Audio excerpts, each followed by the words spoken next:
Whenever I hear of the government going into a newsroom to do something other than deliver coffee, I become frightened, because the government should not, as a general rule, be any part of journalism. So a big question is, what's the quid pro quo? How much government coercion might there be with all of this?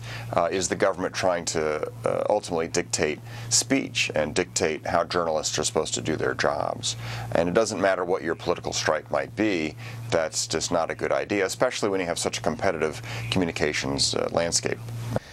Well, it's all about a research project with the FCC, and this is how the quote goes that raised a lot of eyebrows here in Washington. To ascertain the process by which stories are selected, station priorities for content, production quality, and population served, perceived station bias, perceived percent of news dedicated to each of the 8 CINs, critical information needs, and perceived responsiveness to underserved populations. The FCC chairman responded to all the criticism that has been launched in the past day or so. The commission has no intention of regulating political or other speech of journalists or broadcasters by way of this research design, any resulting study, or through any other means. The research design is a precursor to any formal study. If used in any way, its goal would be similar to those of past reports seeking to identify whether potential market barriers exist, and if so, whether those barriers affect diversity of media voices.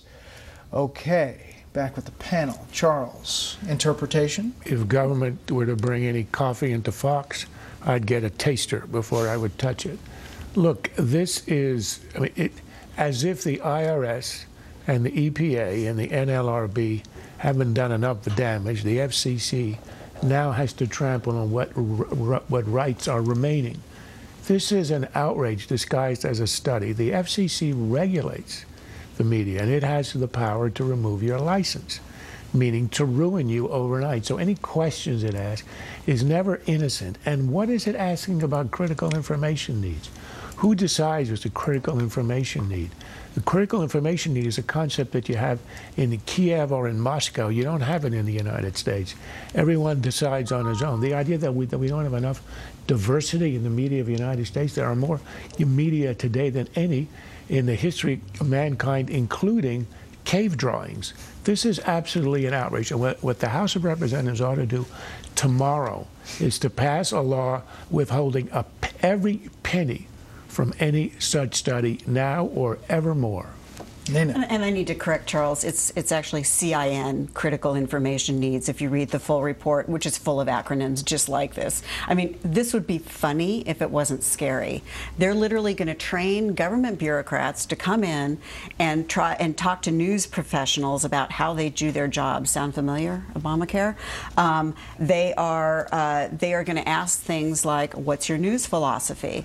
They are even going to be trained not to show too much alarm or too much emotion. I suppose that's when they're interviewing the Fox News. So you don't team. buy Commissioner Wheeler? You don't buy the statement? You don't buy the walk back? You don't buy anything? I think it's outrageous. I'm outraged that taxpayers are funding this. I mean, if this is a university study and they want to come in and look at this, but no, it's scary. As Charles said, they wield tremendous power, the FCC, over licensing, and just by virtue of being there, the chilling effect of what they're doing. What do they know about deciding what's news and what's not news? Chuck? Well, just for variety's sake, I'm going to go with funny instead of scary, because I've read through the research design, I've read through some of the documents related to this, and this study is less threatening than it is unintelligible. I cannot understand, after reading this research program, what the heck it is they are going to accomplish. And by the way, the contractor that they've hired to do this has absolutely no experience in this area. In fact, their website says that this organization focuses on 4 priority areas: substance abuse and mental health, international public health, sexual and reproductive health, and gender and special populations health. This is the group that is getting this, I don't know how many dollars contract to go out and explore newsrooms. The National Association of Broadcasters filed a brief in this case, tried to warn the FCC off, and they said they are concerned that the diffuse, multifaceted focus of the research has the potential to undermine its usefulness for any particular purpose.